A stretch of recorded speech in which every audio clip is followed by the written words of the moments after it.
اعوذ باللہ من الشیطان الرجیم بسم اللہ الرحمن الرحیم الحمد للہ رب العالمین وصلی اللہ علی محمد وآلہ الطاہرین اللہم صلی علی محمد وآل محمد وعجل فرجہم۔ بات چل رہی تھی امام جعفر صادق علیہ السلام کی، نہیں، ساتویں امام موسیٰ کاظم علیہ السلام کی حیات طیبہ کے بارے میں 10واں درس شروع ہوا تھا جی۔ بات یہاں تک پہنچی تھی کہ امام علیہ السلام کی امامت کا زمانہ، ٹھیک ہے۔ تو الف ہم نے یہ پڑھا تھا کہ امام صادق علیہ السلام کی علمی تحریک جو تھی اس کی تحقیق آپ نے کیا کیا اس میں، ٹھیک ہے۔ کہاں تک پہنچے تھے ہم جی؟ امامت کا زمانے میں بات آئی تھی امام صادق کی علمی تحریک کی تحقیق۔ کیا بتایا تھا؟ اپنے والد بزرگوار کی رحلت کے بعد، یعنی چھٹے امام جعفر صادق علیہ السلام کی شہادت کے بعد امام موسیٰ کاظم علیہ السلام نے اس عظیم یونیورسٹی کو، دانش کدے کی کیا کیا، علمی اور فکری رہبری کو اپنے ذمے لیا، جس کی بنیاد مدینے میں پڑ چکی تھی۔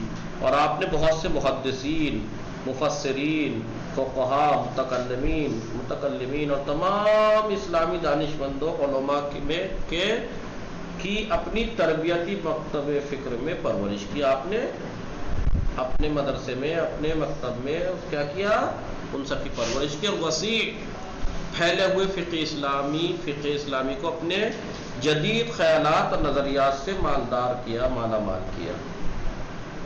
منصور کی جابرانہ حکومت، ظالمانہ حکومت اور سیاسی حالات کے تقاضے کے تحت امام نے پہلے مرحلے میں کیا کیا، اپنے جہاد کو ایسی شکل دے کر رہبری کی عظیم ذمہ داری کو معارف کی، جو دینی معارف تھے ان کی نشر و اشاعت، ان کو پھیلانا اور باطل عقائد کی روک تھام کر کے نبھایا۔ پہلے آپ نے کیا کیا، دینی معارف کو سب پھیلاتے تھے اور باطل عقائد کو روک تھام کر کے، یہ پہلا مرحلے میں آپ نے اس طریقے سے جہاد کے فرض کو نبھایا، اس تقاضے کو، ٹھیک ہے۔ مندرجہ ذیل واقع اس جبر کے اس گوشے کو بیان کرتا ہے کہ کیا حالات تھے، کہ کتنا ظالم اور جابرانہ حکومت تھی، یہ واقعہ اس کو بیان کرتا ہے۔ امام جعفر صادق علیہ السلام کو جب منصور دوانقی نے، چھٹے امام کو جب منصور نے زہر دے دیا، تو اس کے بعد اس نے کیا کیا، امکانی مخالفین کو راستے سے ہٹانے کا یہ مناسب موقع سمجھا۔ امکانی مخالفین یعنی جن کے بارے میں یہ ممکن تھا کہ یہ میرے مخالف ہوں گے، جن کے بارے میں یہ تھا کہ ممکن ہے کہ میرے بھلے، ان کو راستے سے ہٹانے کا مناسب موقع تھا۔ چھٹے امام کو زہر دے چکا تھا، اب یہ اس کے لیے مناسب موقع تھا کہ اپنے ممکنہ مخالفین کو راستے سے ہٹا جائے۔ اس وجہ سے اس نے مدینے کے حاکم محمد بن سلیمان کو لکھا کہ اگر جعفر ابن محمد نے کسی کو اپنا جانشین مقرر کیا ہے، کسی کو اپنا اگر جانشین بنایا ہے، تو اس کو حاضر کرو اور اس کی گردن اڑا دو۔ لیکن چھٹے امام ہے، معصوم ہے، امام کتنے سمجھدار ہوتے ہیں، امام کو معلوم تھا چھٹے امام کو ایسا موقع آئے گا، اس لیے اس نے اس کے اس حرکت سے پہلے ہی امام کو آگاہی ہو چکی تھی، سمجھتے تھے حالات کو دیکھتے ہوئے کہ ایسا موقع آئے گا، لہذا آپ نے کسی ایک کو نامزد نہیں کیا تھا، آپ نے سمجھداری سے دور اندیشی کر کے 5 لوگوں کے نام کہا تھا، یہ میرے وصی ہیں جی، بتا کس کس کو مارے گا۔ حاکم مدینہ نے جواب میں لکھا کہ جعفر ابن محمد نے، سکینہ سمجھ رہی ہیں، چھٹے امام جعفر علیہ السلام نے، اور اس سے منصور نے اپنے کسے لکھا، حاکم کو لکھا، اپنے حاکم بن سلیمان کو، کہ جو بھی ان کا جانشین جسے مقرر کیا اسے حاضر کر کے گردن مار دو، کاٹ دو۔ لیکن اس نے جواب میں کیا لکھا، جعفر ابن محمد نے وصیت نامے میں 5 آدمیوں کو اپنا، اور امام نے پتہ ہے کیا کیا تھا سکینہ، معلوم ہے آپ کو، 5 لوگوں کو نامزد کیا تھا، اور اس میں خود منصور کا نام بھی تھا، کر قتل اپنے آپ کو۔ 5 آدمیوں کو اپنا وصی اور جانشین قرار دیا، ان کے نام یہ ہے، منصور دوانقی، پہلا ہی نمبر اس کا تھا۔ محمد بن سلیمان جو مدینہ کا حاکم تھا جی، جس کو اس نے منصور نے خط لکھا کہ جو بھی انہوں نے خلیفہ اپنا جانشین بنایا اسے مار دو، خود اس کا نام بھی تھا عبداللہ ابن جعفر، امام جعفر صادق کے بڑے بیٹے، اور موسیٰ ابن جعفر ساتویں امام، اور امام کی بیوی. کتنے لوگ؟ 5 لوگ. سمجھے؟ ہلو سکینہ، جی آپ جب منصور نے اس سے کہا محمد بن سلیمان سے کہ یہ حالات آئیں گے، امام کو معلوم تھا حالات ایسے تھے، انہیں دیکھ کے لگ گیا تھا کہ ایسا ہوگا، لہذا امام نے لکھت روپ میں 5 لوگوں کو کہا تھا یہ میرے جانشین ہیں. ان میں خود منصور، اس کا حاکم مدینے کا محمد بن سلمان، عبداللہ ابن جعفر بڑے بیٹے 7ویں امام، اور جناب حمیدہ آپ کی بیوی. اور خط کے آخر میں حاکم مدینہ نے خلیفہ سے پوچھا کہ ان میں سے کس کی گردن اڑا دوں؟ منصور کے وہم و گمان میں بھی یہ بات نہیں تھی کہ ایسے حالات سے دوچار ہونا پڑے گا. اس کو بہت غصہ آیا اور کہا ان میں سے تو کسی کو بھی قتل اس میں سے تو کسی کو بھی قتل نہیں کیا جا سکتا. جی، امام جعفر صادق علیہ السلام نے ایسی سیاسی وصیت نامہ لکھ کر امام کاظم علیہ السلام کو قتل سے بچا لیا. اس کے علاوہ دوسری کسی بھی صورت میں امام کاظم کا قتل یقینی تھا. اگر اس کے علاوہ کوئی اور صورت ہوتی، کچھ اور کیا ہوتا تو آپ کا قتل یقینی تھا. لیکن چھٹے امام کی دور اندیشی دیکھیے. امام موسیٰ کاظم علیہ السلام کی علمی اور ثقافتی کوششوں میں 2 اہم نتیجے نکالے جا سکتے ہیں. کیا؟ نمبر 1، ایسی علمی اور فکری آمادگی کا ہونا، ٹھیک ہے، علمی اعتبار سے، فکر کے اعتبار سے ایسی آمادگی ہو کہ جس سے فلسفوں اور مختلف فکری اور اجتماعی دین اور مکاتب سے مقابلہ ہو سکے. یعنی اس طریقے سے پرورش کی کہ علمی سطح اتنی ہو، فکری آمادگی اتنی ہو کہ جو فلسفے میں جو مختلف رائے ہیں، لوگوں کے نظریات ہیں، مختلف اور اجتماعی مکاتب ہیں، مختلف ہیں، الگ الگ دین و مذاہب ہیں، مکتب ہیں، ان سے مقابلہ ہو سکے. ان مکاتب فکر میں سب سے زیادہ خطرناک کون سے مکتب تھے؟ الہادی، ملحد جو تھے وہ، اور شعوبیہ مکتب فکر تھا. ٹھیک ہے، شعوبیہ کسے کہتے ہیں؟ غیر عرب لوگوں کے ایک گروہ کا نام ہے جو عمر کے زمانہ خلافت میں نیشنلسٹ، کیا ہے؟ نیشنلسٹ مخالف فکر کے ساتھ ظاہر ہوا، اور اموی و عباسی دور حکومت میں اس کو زیادہ رونق ملی. یہ لوگ مسلمان معاشرے میں اختلاف اور شگاف ڈالنے کا اہم سبب بنے. یہ لوگ یہی کرتے تھے. ٹھیک ہے، ان سے یہ زیادہ خطرناک مکتب فکر تھے جو اسلام کی بنیاد کو چیلنج کر رہا تھا. لہذا ایسی فکری آمادگی اور علمی آمادگی کرائی لوگوں کو کہ ان سے مقابلہ کیا جا سکے. ایک مذہبی پیشوا ہونے کے ناطے ایک عقیدتی خطرات اور آفتوں کے مقابلے میں امام کا کردار یہ تھا کہ مضبوط دلیلوں کے ساتھ اصولی راستوں کی رہنمائی کر کے ان فکروں کے سامنے آپ دیوار بن کر کھڑے ہو جائیں مسلمان لوگ، اور خود اور ان کے لچر اور بے مایا ہونے کو ثابت کر کے کہ تم بے مایا ہو، تمہارا کوئی اہمیت نہیں ہے، تم بلا وجہ کی گندی فکر ہے تمہاری، اور کچھ نہیں ہے. ان کو غلطی ثابت کر کے اسلامی ماحول کو کفر و زندقہ اور شعوبیہ وغیرہ سے پاک کر سکے. کفر، زندیق پانی چیزوں سے پاک کر سکے اسلامی معاشرے کو. بھائی جب ایک فکر پھیل رہی ہو تو اس کو مار پیٹ کے ختم نہیں کیا جا سکتا، ان کو غلط ثابت کر کے ہی آپ ان کا اثر ختم کر سکتے ہیں.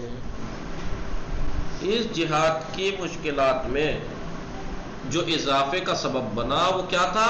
مسلمانوں کا نظریاتی اختلاف. خود مسلمان آپس میں نظریاتی اختلاف میں پڑ گئے، اور اس وقت کی حکومتوں نے بھی لوگوں کی فکروں کا رخ موڑنے کے لیے ان اختلافات کو پیدا کیا. جیسے آج کل ہوتا ہے نا، آج کل کسی بھی ملک میں جا کے دیکھ لو، سیاست کرنے کا ایک ہی طریقہ ہے. کیا؟ اگر مسلمان ملک ہے تو سنی شیعہ لڑا کے رکھو، غیر اسلامی ہے ملک تو مسلمان غیر مسلمان لڑا کے رکھو، آپس میں بھڑوا کے رکھو انہیں اور حکومت کرو. یہی ہو رہا ہے نہیں ہو رہا ہے؟ پاکستان اسلامی حکومت ہے، وہاں آپ دیکھیے نیوز چینل اٹھا کے دیکھیے، عوام کو دیکھ لی، سنی شیعہ کرا کے رکھتے ہیں، ان میں آپس میں اتحاد نہ ہو جائے، سنی ہے تو اس میں دیوبندی وہاں بھی کرا کے رکھتے ہیں، ہندوستان میں بھی دیکھ لو آپ کیا حالات ہیں، اور ملکوں میں بھی دیکھ لو آپ کیا حالات ہیں۔ تو یہ حکومتیں کراتی تھی، یہ حکومتیں، یہ ان کا یہ کہ جو ایک تو مسلمانوں میں تھا ہی اختلاف، اور اس کی حکومتوں نے بھی لوگوں کے فکروں کو رخ موڑنے کے لیے اس میں اختلاف انہوں نے پیدا کرا رکھے تھے۔ الفاظ قرآن کے قدیم ہونے والے نظریہ، بہت سے لوگ یہ کہہ رہے ہیں کہ ایک نظریہ یہ نکل گیا کہ قرآن کے الفاظ قدیم ہیں۔ یہ نظریے کی پیدائش مکتب معتزلہ اور اشاعرہ، یہ مکتب معتزلہ اور اشاعرہ کے ظہور اور 4 فقہوں کا قانونی شکل اختیار کرنا ان کے بڑے واضح نمونے ہیں۔ آپ کو یاد ہے 4 فقہ بن گئی مسلمانوں میں، اہل سنت میں جو ہیں وہ فقہ، حنفی، مالکی، شافعی، حنبلی، کتنے یہ سب کیا ہے، یہ سب امام کا یہ قدم خلافت عباسی کے لیے بڑا بھاری تھا۔ امام نے کیا کیا، آپ نے لوگوں کی فکری آمادگی ایسی کرائی کہ سب سے مقابلہ کیا جا سکے فکری اعتبار سے۔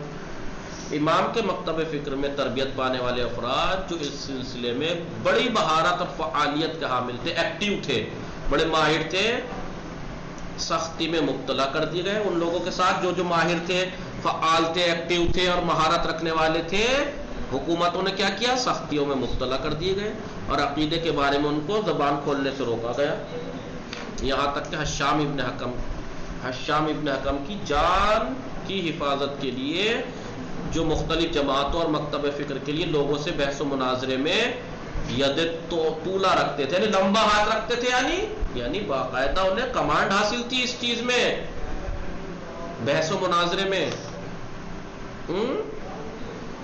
کیا ہوا، ان کی جان بچانے کے لیے خود امام نے کسی شخص کو ان کے پاس بھیج کر وقتی طور پر ان کو بحث و مناظرے سے روک دیا کہ ابھی مت کرنا کسی سے مناظرہ اور بحث۔ حشام نے بھی مہدی عباسی کی موت تک کوئی بات نہیں کی، خاموش ہو گیا۔ یہ حالات ہو گئے تھے۔ ایک قدم تو آپ کا یہ تھا کہ آپ نے لوگوں کو فکری اور علمی اعتبار سے آمادہ کرا تاکہ مختلف جو غلط فرقے پیدا ہو رہے ہیں، غلط نظریات، عقیدے پیدا رہے ہوئے ہیں، ان سے مقابلہ کیا جا سکے۔ دوسرا، علم فقہ، حدیث، کلام، تفسیر اور دوسری علمی شعبوں میں، برانچوں میں، دوسرے علمی میں بزرگ اور بافضیلت شاگردوں کی پرورش پانا، آپ نے یہ کام کیا۔ سید ابن طاووس نقل کرتے ہیں کہ امام کے نزدیکی اصحاب مجلس درس میں حاضر ہوتے تھے اور جو کچھ بھی حضرت سے سنتے اس کو لوح میں جو آستینوں میں رکھتے تھے، آستینوں میں چھپا کے لاتے تھے، اس میں لکھے جاتے تھے۔ یہ سب کچھ ان حالات میں ہو رہا تھا جبکہ عباسی حکومت نے امام کی پریکٹیکلی فعالیت پر، ایکٹیویٹی پر پابندی لگا دی تھی۔ ایسے سخت حالات میں بھی آپ کے پاس چھپ کے لوگ آتے تھے اور چھپا کے لاتے تھے، لکھتے تھے، اس میں لکھتے تھے جو آپ بتاتے تھے۔ آپ کے شاگردوں پر سختی جاری تھی۔ ظاہر ہے کہ اس صورت میں وہ کھلم کھلا امام کا نام بھی نہیں لے سکتے تھے، بلکہ ابو ابراہیم، عبد صالح، کیا ہے، عالم، صابر اور امین، ایسے ناموں سے آپ کو یاد کرتے تھے۔ آپ کا نام نہیں لیتے تھے موسیٰ بن جعفر، کیا کہتے تھے، کبھی ابو ابراہیم کے پاس گئے تھے ہم، کہاں سے آ رہا ہوں، ابو ابراہیم، کہاں سے، عبد صالح، کہاں سے، عالم، کہاں سے، صابر، یہ نام لے کر سے یاد کرتے تھے لوگ آپ کو۔ کھلا کھلا آپ کا نام بھی لوگ نہیں لے سکتے تھے، ورنہ مار خطرے میں تھی جانیں ان کی۔ ان تمام باتوں کے باوجود امام علمی، اسلامی اور ثقافتی تحریک کی ارتقاء، اسے بلندی میں آگے بڑھانے میں بہت بڑا قدم اٹھانے اور سینکڑوں علماء، عالم، دانشمند اور علمی شخصیتوں کی تربیت میں آپ کامیاب ہو گئے، ایسے سخت حالات میں بھی۔ محمد ابن ابی عمیر، علی ابن یقطین، حشام ابن حکم، حشام بن سالم، یونس ابن عبد الرحمن، صفوان ابن یحییٰ، ان کا نام بطور نمونہ لیا جا سکتا ہے۔ نمونے کے طور پر جو آپ نے شخصیت پرورش کی، نمونے کے طور پر یہ لوگ، یہ سب آپ ہی کے پرورش کردہ افراد ہیں، آپ نے روایات دیکھی اٹھا کے، روایات آپ فقہی کتابوں میں یا حدیثی کتابوں میں جا کے دیکھیں گے تو یہ ان ابی عمیر، ان محمد ابن عمیر، ان سے نقل ملیں گی روایتیں، علی ابن یقطین، حشام ابن حکم، حشام ابن سالم، یہ سب روایتیں ان کے ذریعے سے ملیں گی کیونکہ امام سے سنتے تھے، لکھتے تھے۔ امام کے شاگردوں کی جو روحانی عظمت اور ان کی علمی اور مجاہدانہ جو ان کی شخصیت ہے، اس نے مخالفین کو خاص کر کے حکومت وقت کی آنکھوں کو خیرہ کر دیا، تعجب میں ڈال دیا۔ آپ اتنی روحانی عظمت آپ لوگوں نے پیدا کی تھی ان کے اصحاب نے، اور ان کو یہ خطرہ لاحق ہو گیا، اور ان کو یہ خطرہ دکھائی دینے لگا کہ یہ کہیں اپنی اس حیثیت و محبوبیت کی بنا پر، کیونکہ لوگوں کے دلوں میں ان کا جگہ بن گئی تھی ان لوگوں کی، لہٰذا اس بنا پر جو لوگوں کے درمیان ان کی جو محبوبیت ہے اس سے کہیں انقلاب برپا نہ کر دیں، کبھی لوگ ان کے جو کہیں گے مان لیں گے، اگر ایسا ہوا تو انقلاب برپا نہ کر دیں کہیں ایسے۔ اس لیے وہ ہمیشہ ایسے افراد کو معین کرتے رہتے تھے حکومت والے، جو ان کی کارکردگی کی نگرانی کرتے ہیں کہ دیکھیں یہ کیا کر رہے ہیں، جاسوس چھوڑ رکھتے تھے۔ نمونے کے طور پر پیش ہے یہ، جیسے ابن ابی عمیر امام موسیٰ کاظم علیہ السلام کے ممتاز صحابی تھے، وہ اس بات میں کامیاب ہوئے کہ مختلف بحثوں میں اپنی 50 جلد کتابیں یادگار چھوڑی آپ نے، مختلف علوم میں بحثوں میں، کتنی 50 جلد کتاب۔ ہارون، جس کی امام موسیٰ کاظم علیہ السلام کے نزدیک محمد کے موقف کی اجمالی اطلاع تھی، محمد ابن ابی عمیر کے بارے میں امام کے نزدیک اس کا کیا موقف ہے، امام کے بارے میں کیا مانتا ہے، وہ کیا عقیدہ رکھتا ہے، اسے اجمالی طور پر پتا تھا۔ اس نے محمد ابن عمیر کی فعالیت اور ایکٹیویٹی اور کارکردگی پر نظر رکھنے کے لیے جاسوسوں کو معین کر دیا۔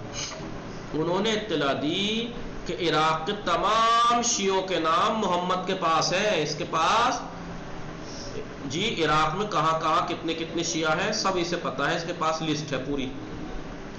اس خبر کے ملتے ہی ابن ابی عمیر ہارون کے حکم سے گرفتار کر کے قید میں ڈال دیے گئے، اور شیعوں کے نام اور راز کو بتانے کے لیے ان پر سختی کی جانے لگی کہ نام بتا کون کون ہے یہاں شیعہ، لیکن وہ راز اگلنے پر تیار نہیں ہوئے۔